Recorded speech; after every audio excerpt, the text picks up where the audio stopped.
तुम जंगल में क्यों भटक रहे हो राजा? राजमहल लौट जाओ और आराम की जिंदगी बिताओ, सुन लिया ना?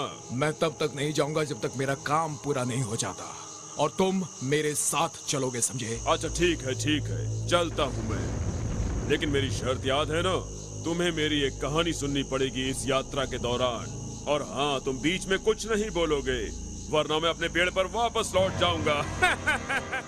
एक समय की बात है, अंगज राज्य में संत और बसंत नाम के दो भाई रहते थे। इन दोनों में से बसंत छोटा था। दोनों ही बड़े सुंदर थे और दोनों का विवाह नहीं हुआ था।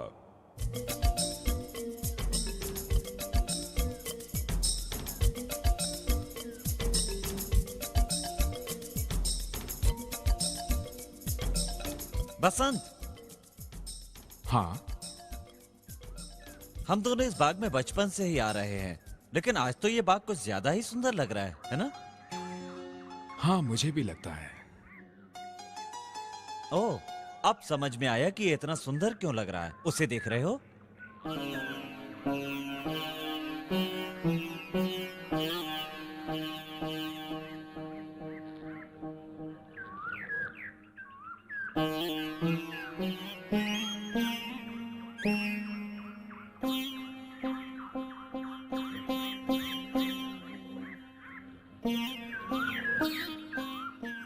वो तुम्हें बहुत पसंद है ना? हाँ।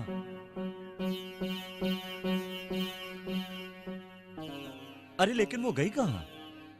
वो जा रही है, वो देखो, वहां पर। चलो देखते हैं कि वो कहाँ रहती है। चलो ना।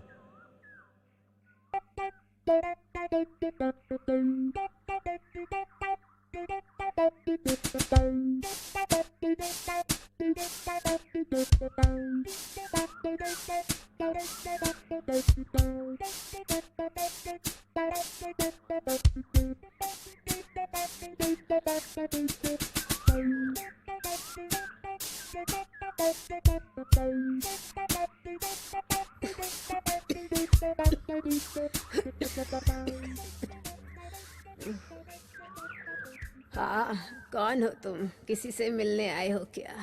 नहीं नहीं, क्या आप यहाँ अकेली रहती हैं या फिर वो हाँ हाँ, मैं समझ गई तुम किसकी बात कर रहे हो। तुम उसकी चिंता मत करो, वो फिर कल तुम्हें बाग में मिलेगी।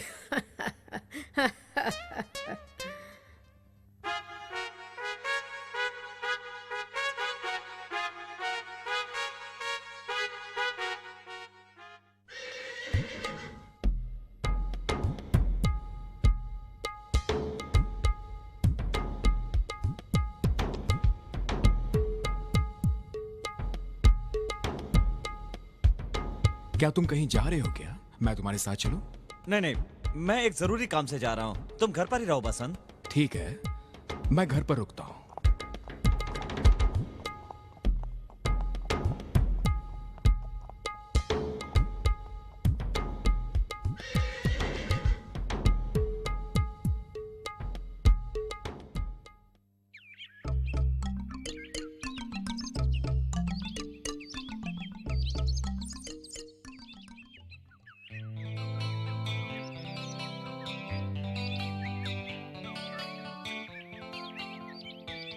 जरा सुनिए।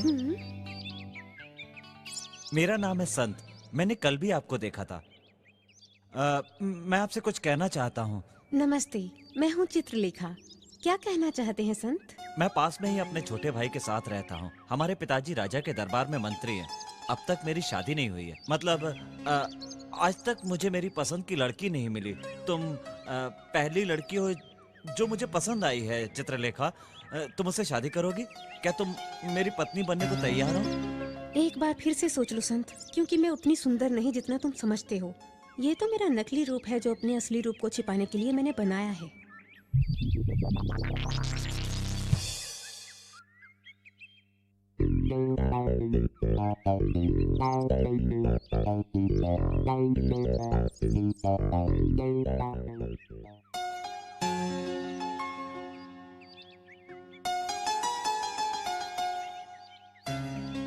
आप कौन हैं?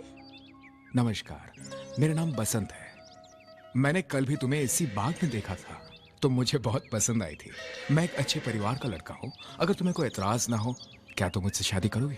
मैं तो कर सकती हूँ, पर शायद तुम्हें पसंद ना आए, क्योंकि मेरा ये असली रूप नहीं है।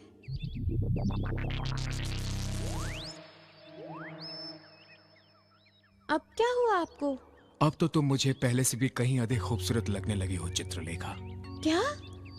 तुमने मुझे सच बताया ताकि मैं सही फैसला ले सकूं। इसका मतलब कि तुम दिल की बहुत अच्छी हो चित्रलेखा। मुझे तुम्हारे अंदर की खूबसूरती पसंद आई है। बाहरी रूप तो कुछ ही दिनों का खेल है चित्रलेखा, लेकिन अंदर की खूबसूरती बनी रहती है। मैं तुमसे ही शादी करना चाहता हूँ चित्रलेखा, अगर तुम्हें कोई एतराज ना हो तो। मुझे बहुत खुशी हुई है। मैं अपने भाई को जाकर बताता हूँ, हम जल्दी शादी कर लेंगे। मैं तुमसे कल मिलता हूँ चित्रलेखा।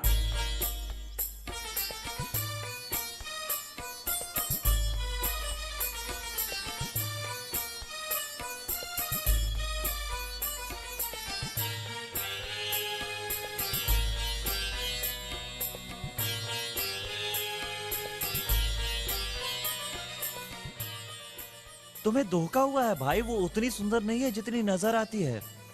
मैं जानता हूं, पर मुझे कोई फर्क नहीं पड़ता।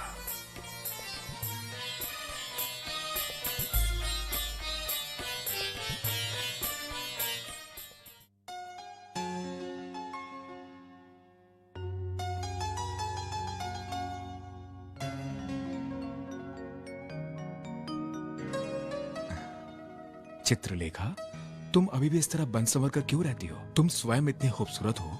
अब इस नकली रूप को हमेशा के लिए त्याग दो। ये मेरा असली रूप है बसंत। वो रूप जो तुमने उस दिन देखा था, वो मेरा नकली रूप था। मैं उससे शादी नहीं करना चाहती थी जिसे सिर्फ मेरा बाहरी रूप पसंद हो। तुम सच में बहुत सुंदर हो।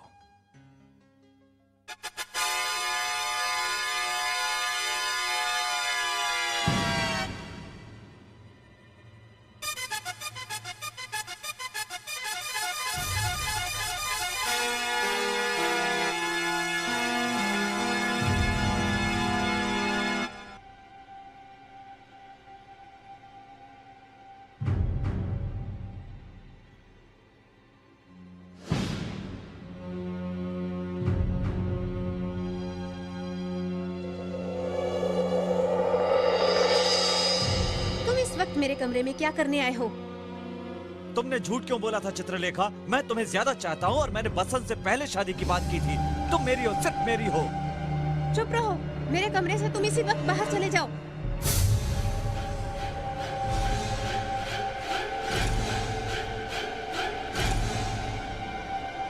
नहीं, छूना नहीं मुझे। भाई रुको।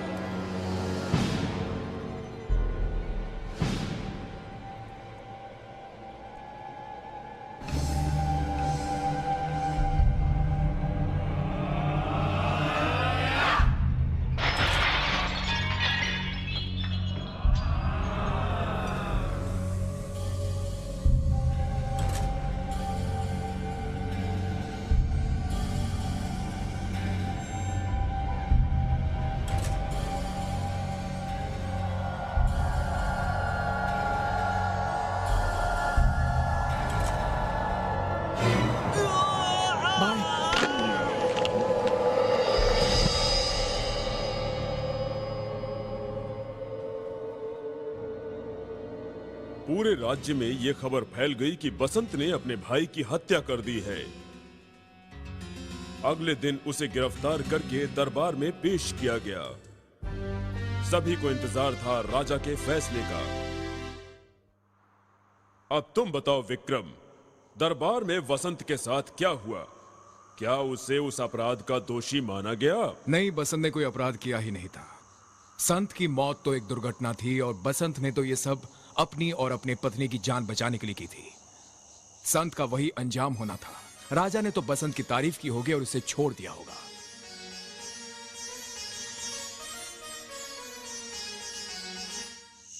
तुम समझदार होकर भी बेवकूफ हो, भूलते भी हो।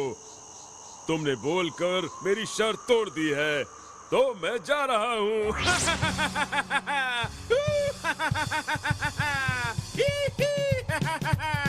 नहीं जा सकते बेताल। मैं तुम्हें जाने नहीं दूंगा बेताल। तुम्हें मेरे साथ चलना होगा बेताल। बेताल तुम नहीं जा सकते।